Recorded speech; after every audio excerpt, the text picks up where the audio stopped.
자, 오늘 하나님 주시는 말씀 같이 읽도록 하겠습니다. 오늘 주시는 말씀은 마태복음 16장 13절에서 20절까지 있는 말씀을 함께 나누겠습니다. 1975년의 기억이 있습니다. 몇 년 전인가요? 네, 갑자기 생각이 안 날 정도 꽤 오래전이죠. 제 기억입니다. 당시 응봉초등학교 2학년 시절 제가 9살 때 어린이 대공원에 소풍을 갔습니다. 부모님이 대동하셔야 했던 소풍이어서 어머니의 손을 잡고 가다가 코끼리에 눈이 팔려 어머니 손을 제가 잃어버렸습니다.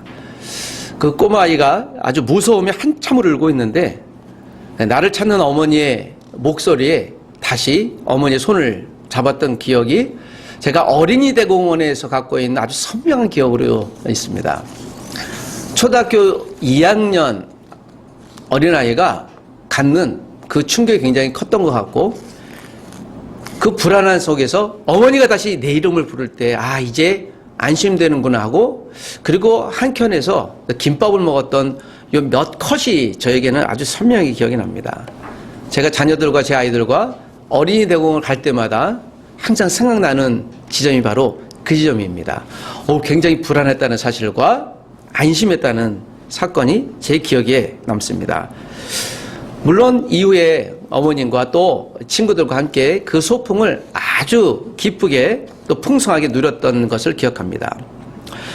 어머님의 안심되고 따스한 손의 느낌처럼 예수님의 손을 잡고 소중하고 풍성한 인생을 누리시기를 다시 한번 주의 이름으로 여러분 축복합니다. 소중하고 풍성한 인생, 소풍 인생길, 오늘 두 번째 시간 예수님과 함께 동행하는 인생을 여러분께 소개합니다.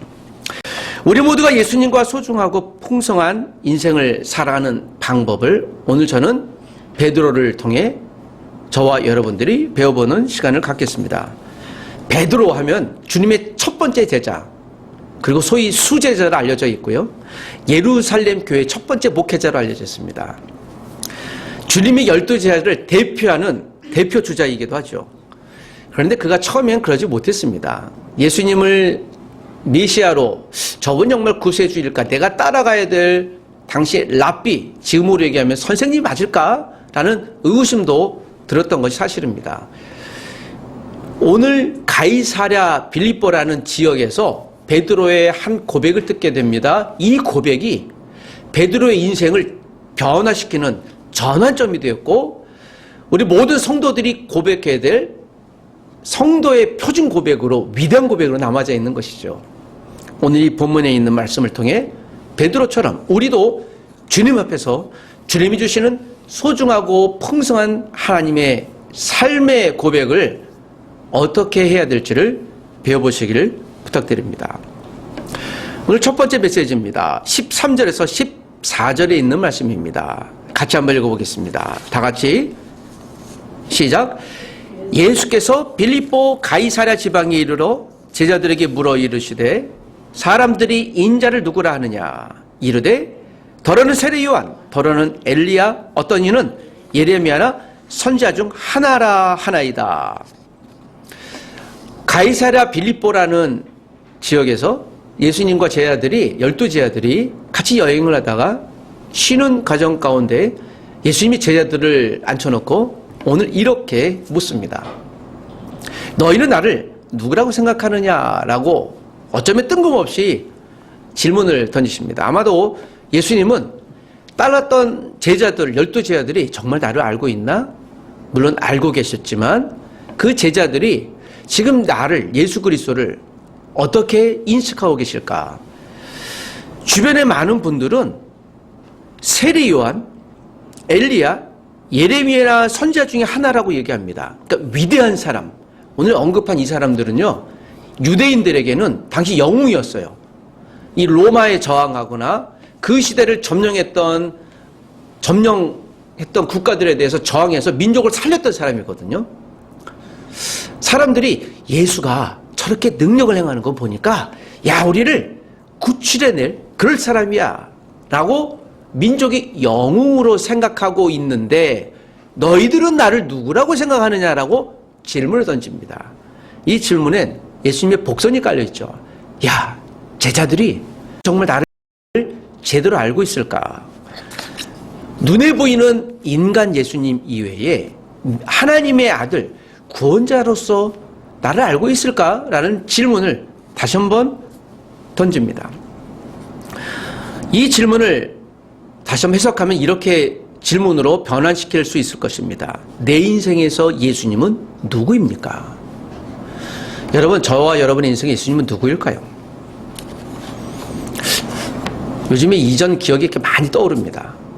우리 교회가 주변 분들에게 2023년에 개척을 선포한 교회라고 설명하면서 우리 교회를 알리는 시간이 있었습니다. 목사님 축복합니다. 한번 와보겠습니다. 그래서 제가 한번 안 와봐셔도 돼요. 당신 교회에 충성하되 기도해 주시고, 그러나 우리 교회가 복음이 필요한 분들을 잘 섬기고 나는 그런 교회였으면 좋겠습니다. 라고 이야기를 했더니, 그런데 목사님, 목사님 교회는 어떤 가치를 갖고 있어요? 라고 질문을 하기에 그 이야기는 목사님은 어떤 목회를 알기 원하십니까? 라는 질문과 같은 것이었죠.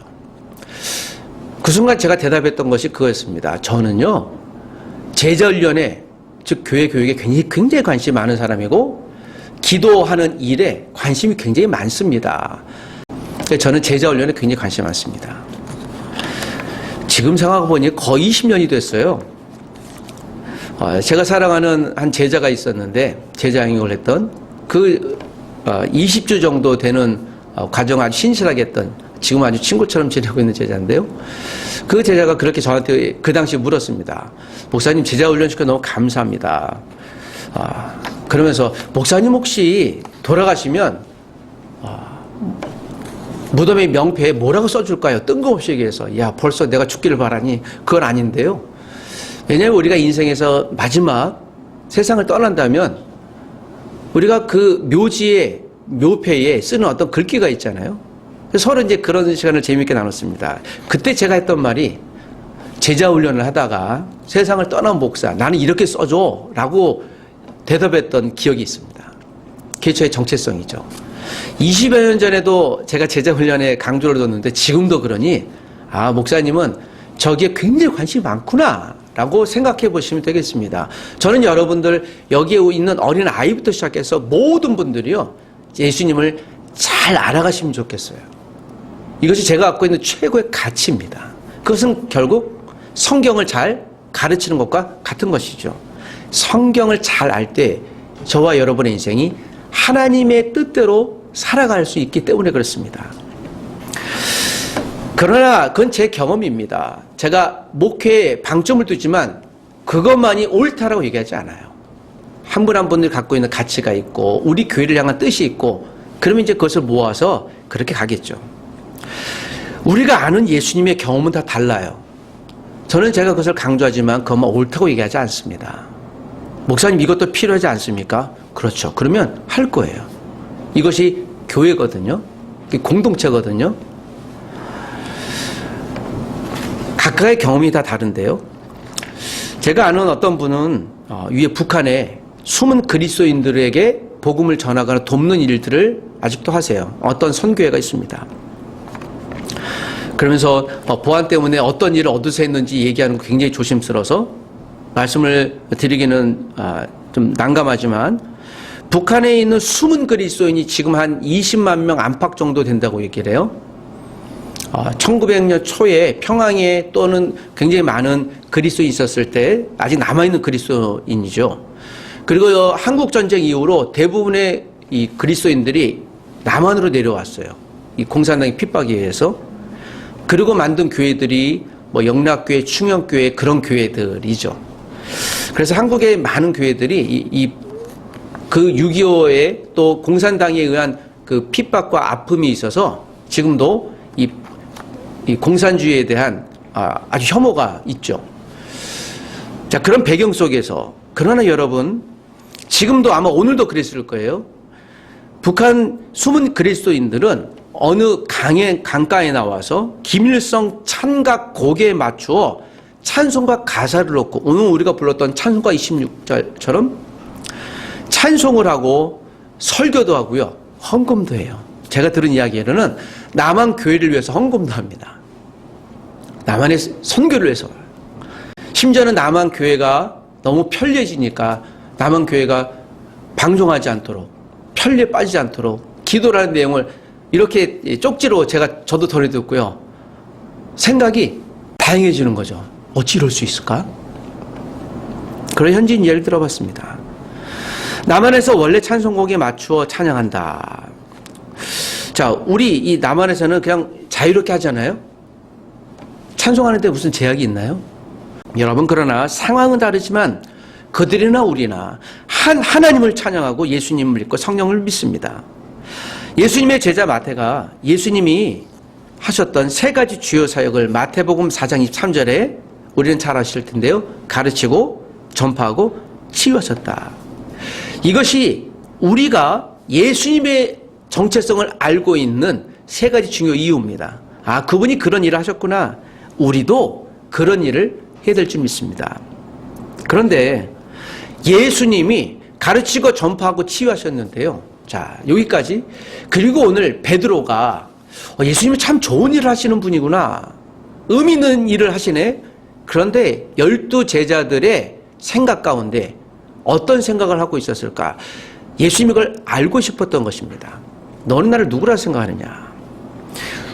우리가 사랑으로 교제하시는 분들이 연애할 때 그러잖아요. 나를 사랑해? 날 사랑하나요? 나에게서 얼마나 알고 있어요? 라고 묻지요.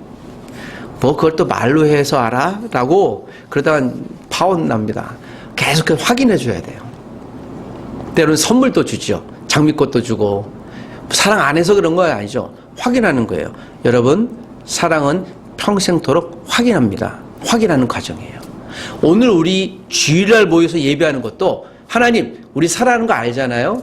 라고 확인시켜 드리는 과정이에요. 명절에 부모님 찾아가시거나 가족들 이렇게 연락하잖아요. 관심의 표현이에요. 사랑은 관심이고 표현하는 겁니다. 예수님도 그것을 원하셨어요.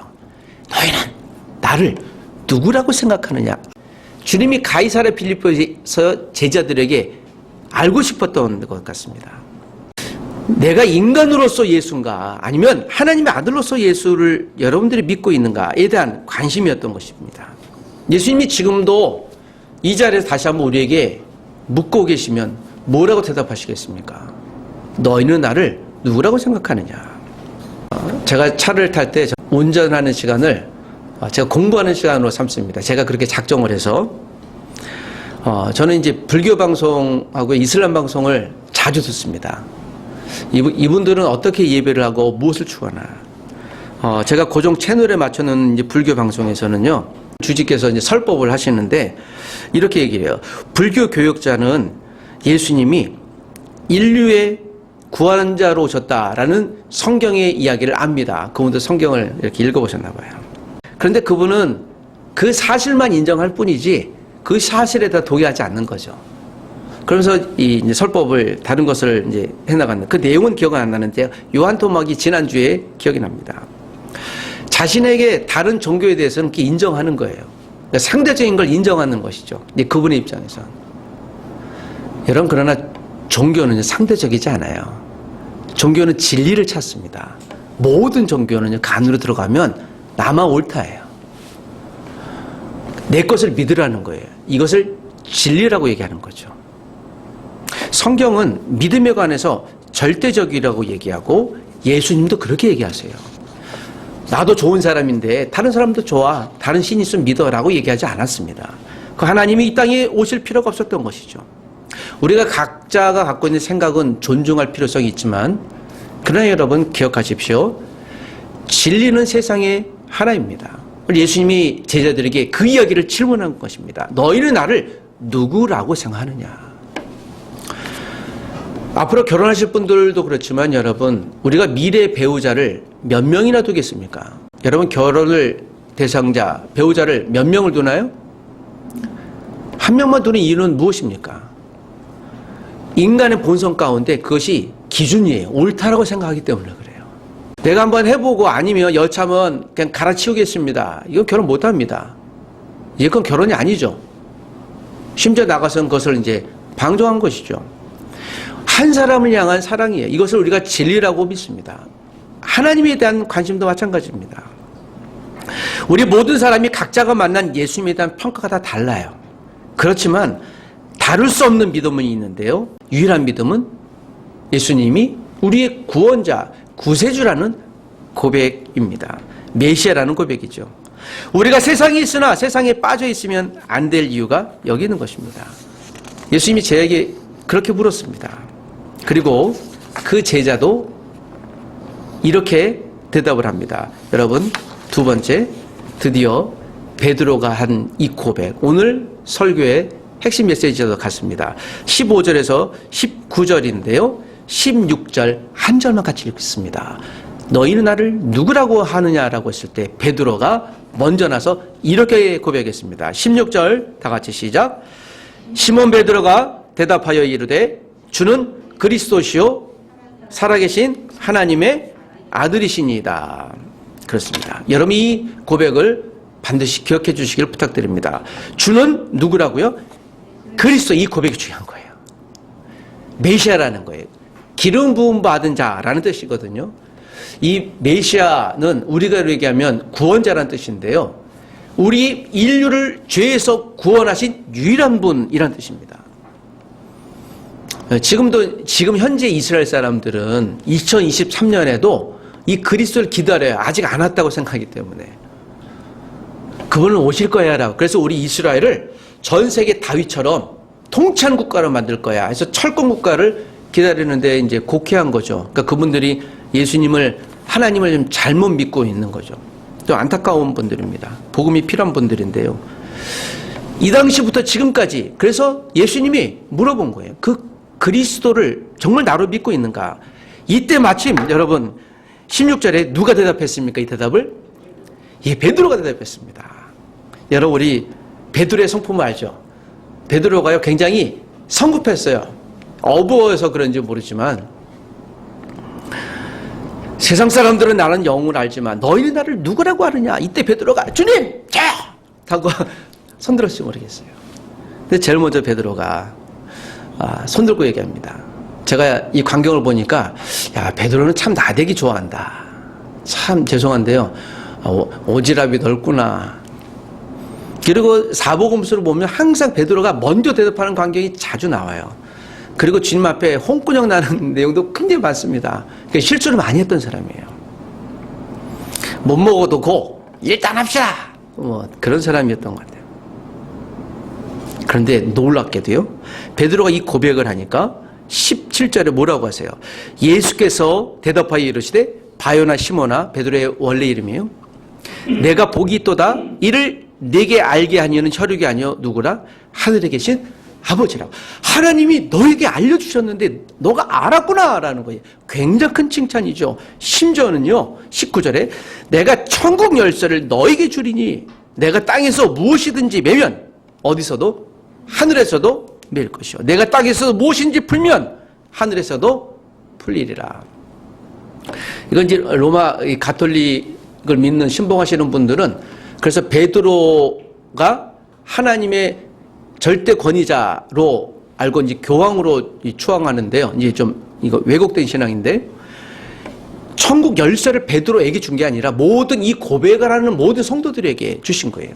이것을 보면 저와 여러분이 예수님을 구원자로 고백하시면 우리가 이 땅에서 하나님 내가 이것이 필요하고 이런 것들이 되기를 원합니다 라고 하면 하늘에서 어떻게 해요?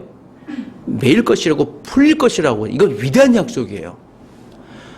이것은 하나님만 행할 수 있는데 우리가 그런 고백을 한다면 이게 성도에게 주신 축복이죠. 여러분 그래서 우리가 기도하면 누가 응답하세요? 예, 그 이야기예요. 이거 위대한 약속인 것입니다. 예수님은 베드로의 대답을 매우 흡족하게 생각했고 칭찬해 주셨습니다. 제가 여기서 배울 수 있는 것은 그것이에요. 아니 우리도 그렇게 배워야 됩니다. 아 베드로가 참 열심히 있구나. 물론 실수는 많이 했지만 열심히 있었습니다. 여러분 열심히 하다 보면 실수도 하기 마련인데요. 최선을 다해 마음을 다해 열심히 하는 사람들은요. 그 실수가 만회가 돼요. 괜찮다고 얘기할 수 있습니다.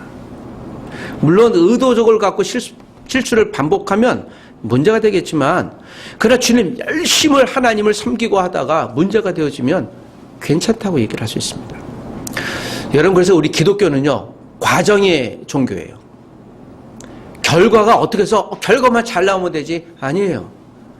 우리는 결과가 우리가 원하는 것이 안 나왔어요. 그럼 실패했죠. 하나님이 여기에 관심이 없어요. 이 과정에서 얼마나 하나님을 향해서 애를 쓰고 고백하고 기도했는지.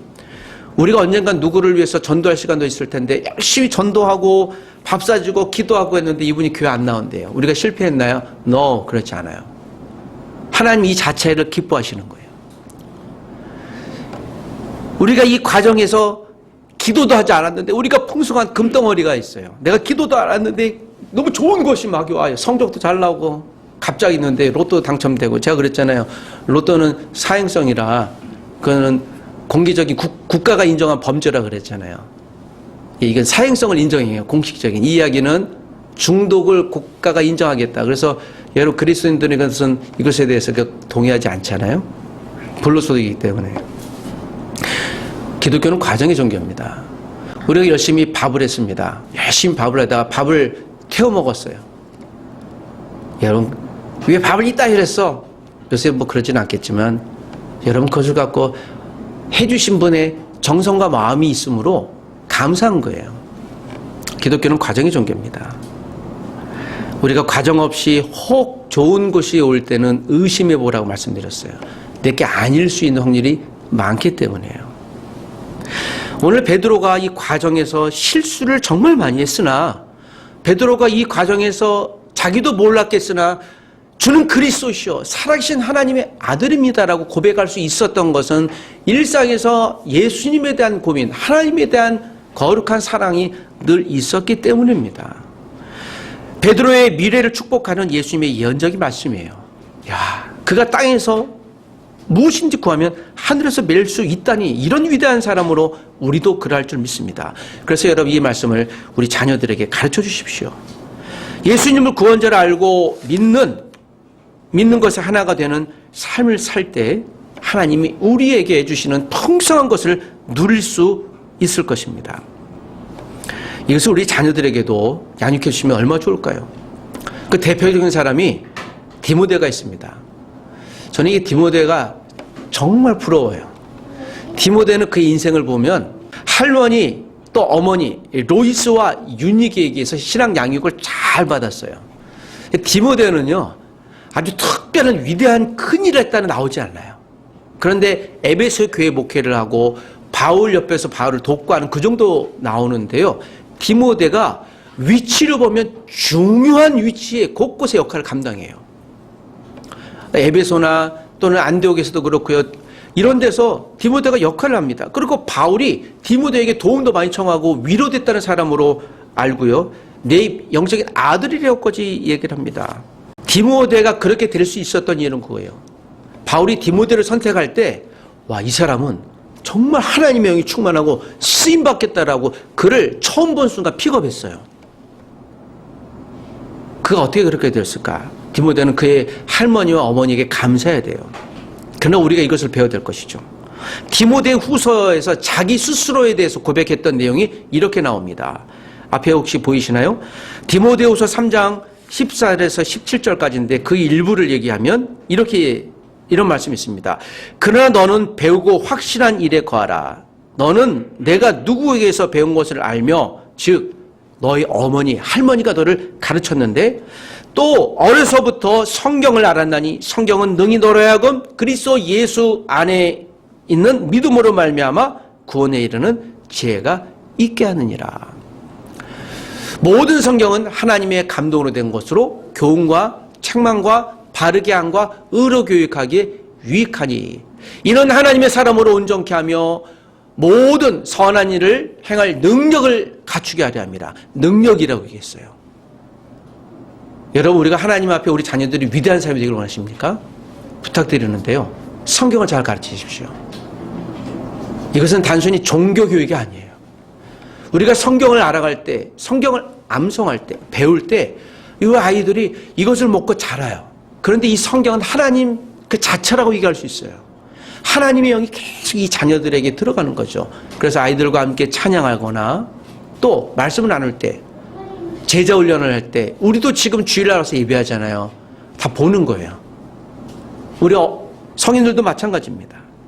여러분, 베드로처럼 하나님이 정말 사용하시는 주님의 사람들이 되시기를 부탁드립니다. 저는 우리 교회가 그런 교회가 되기를 기대하고 소원합니다. 우리 자녀들을 하나님의 말씀으로 잘 양육시켜 주십시오. 주의 말씀으로 성장하고 세워져 나갈 것입니다. 소중하고 풍성한 삶을 살아가는 방법, 마지막 20절입니다. 자, 20절 말씀 다 같이 한 번 더 읽지요. 시작. 이에 제자들에게 경고하사 자기가 그리스도인 것을 아무에게도 이르지 말라 하시니라. 우리가 예수님에게서 배울 수 있는 또 한 가지 사실이에요. 예수님은 겸손의 삶을 사셨습니다. 12제자에게 또 베드로에게서 주는 그리스도세요. 우리 영웅이세요. 그래. 인줄 알았니? 고맙다 야. 하고 우쭐대지 않고요. 그때 예수님이 말씀하셨습니다. 알고 있구나. 너희들이 알고 있지만 내가 영웅이라고 얘기하지 마라. 그리고 아무에게도 이르지 마라. 예수님의 겸손인 것이죠. 제자들에게도 이 겸손을 배우는 거예요. 너희들이 나중에 주님의 제자가 되고 목회자가 되었을 때 우쭐대지 마라라는 것이에요. 우리가 처음에는 겸손으로 시작했다가 힘을 주니까 어깨에 힘이 들어가고 망한 사람들이 종종 있습니다. 우리가 있을 때 없을 때 동일한 행동을 하고 생각을 갖는 것. 그래서 여러분 담대하지만 겸손의 삶을 오늘 주님에게서 배워야 될 점이 있습니다. 베드로가 예수님이 구원자라는 사실을 고백하자 예수님이 기뻐하시면서도 절제를 요구하셨습니다. 힘이 있되 힘이 부족한 분들을 위해 우리의 힘을 사용해야 되는 것이죠. 우리 교회도 이제 막 개척교회고 이제 시작하는 교회지만 우리가 지난 2008년부터 시작했던 이전 교회 형태에 따라서 선교사님들을 계속 그래도 돕고 있어요. 우리도 넉넉하지 않은 재정일 수 있으나 그것과는 별개로 복음이 필요한 분들을 위해서는 우리가 분에 넘게라도 해야 된다는 것이죠. 선교하는 일과 그래서 구제하는 일을 우리는 포기하면 안 돼. 이게 교회실 소명이거든요. 가장 중요한. 힘이 있되 힘이 없는 분들을 위해 사용하는 삶이 우리예요. 복음은 힘이에요. 그래서 복음이 없는 분들에게 복음을 전해야 되는 거예요.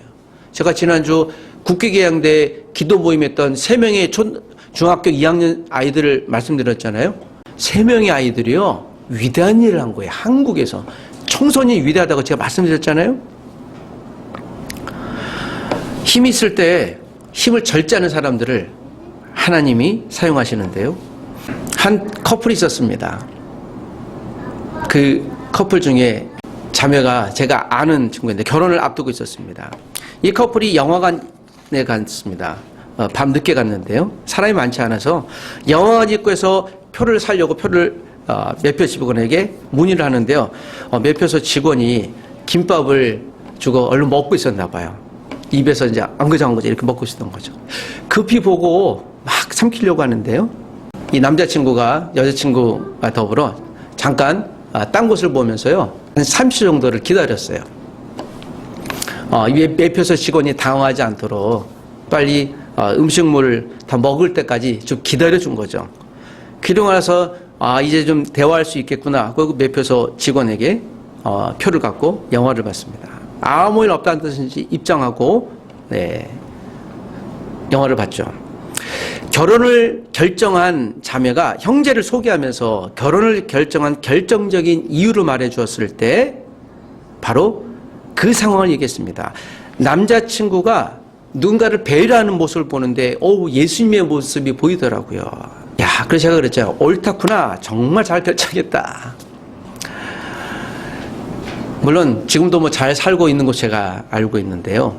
여러분 그 형제가 의도적으로 그러하지 않았을 것이에요. 일상에서 나온 한 습관의 형태였던 것이죠. 얼마 전에 설교한 내용 가운데 회사 입사에 실패한 한 학생이 이야기했죠. 한 용어를 아주 저질스러운 용어를 자기도 모르게 쓰면서 자기도 모르게 나오는 거예요. 그러니까 일상의 습관. 여러분, 우리가 정말 아주 거친 말을 못하기 때문에 안 하는 게 안 하는 거예요. 역설적으로 우리 습관인 것이죠. 그 형제가 일상에서 갖고 왔던 습관이 그 자매에게 보인 거예요. 아, 이런 사람이라면 함께 결혼할 수 있겠다.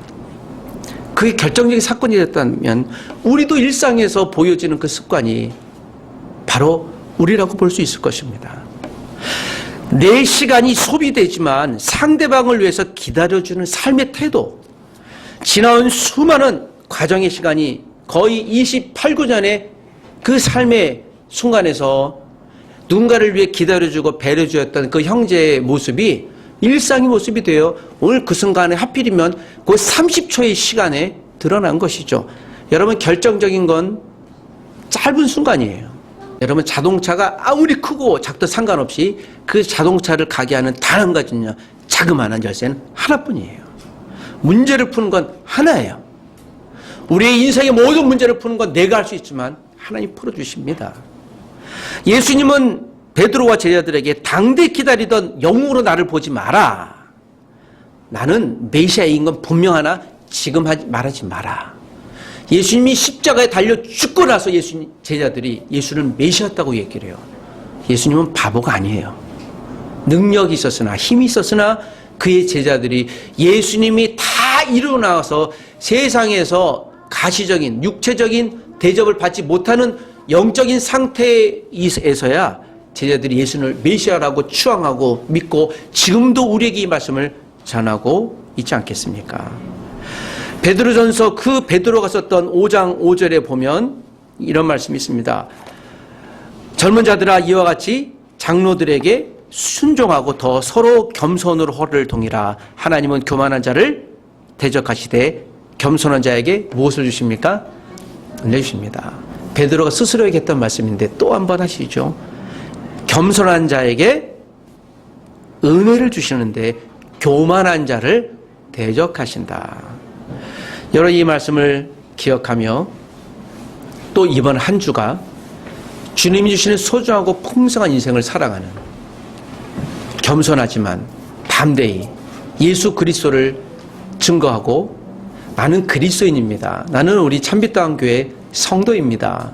이 정체성을 자랑하시고 주의 자녀됨을 고백하는 한 주가 되시길 주의 이름으로 부탁드립니다.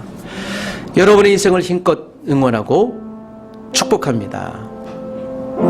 예수님과 함께 동행하는 인생이 되십시오. 같이 기도하십시다.